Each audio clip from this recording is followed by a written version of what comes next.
listening, from all leadership capacities, probably is the one that's most underrated. Everyone talks about vision and about this and about that, but listening is really at the source of all great leadership.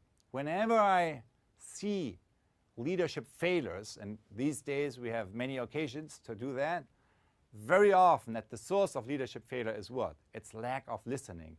It's lack of connecting with what's really going on in reality right now. It's a disconnection between leaders on the one hand and the situation on the ground on the other. So listening really is a core skill, not only for leadership, but really for all domains of mastery, of professional mastery. So we all practice listening 16 plus hours a day. So it's not something that we only engage with every now and then. And it is as important for our professional work as it is for our professional life as it is for our personal life. So I observed listening for many years, and I came up with a very simple distinction, which is 4 different levels of listening. So here's the first level. The first level is basically listening by what I call downloading, right? Downloading is basically that from your habits, you listen to what you already know. And the result, not that this is a surprise, but the result, of course, in that case is that you reconfirm what you already know. You reconfirm your opinions and judgments. And here's how this first level of listening by downloading works. Let's say this circle here represents the totality of what I know. It's the black circle is the boundary of my organization, of my concept, everything I know. And the red dot is the place from where my listen happens.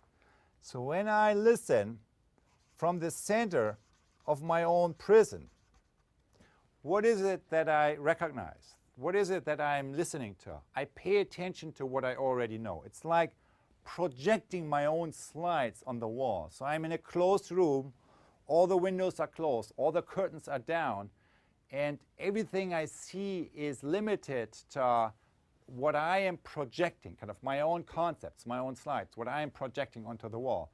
I'm not saying what you're projecting is not good or not appropriate. All I'm saying it's not what's really going on outside. It's a result from your experiences of the past. It's reflecting the past, not the present moment. And it's something that you project onto the wall. That's listening 1. The outcome is we reconfirm what we already know. Here's listening 2. Listening 2 is factual listening.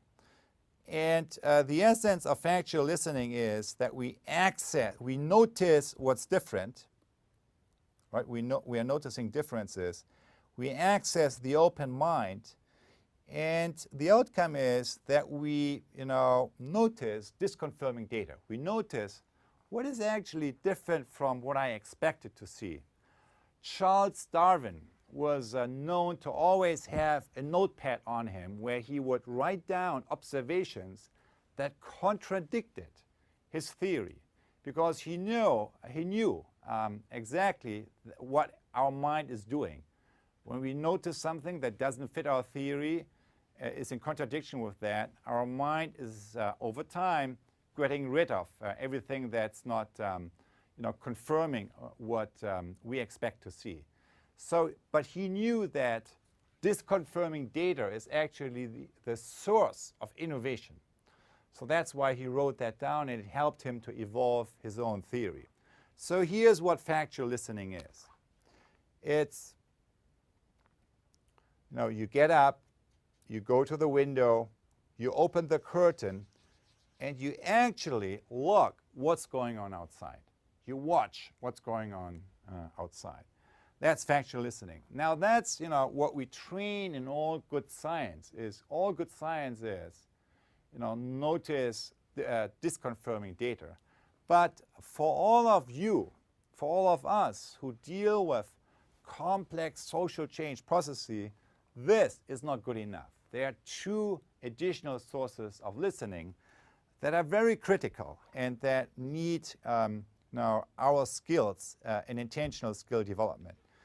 The third level is empathic listening.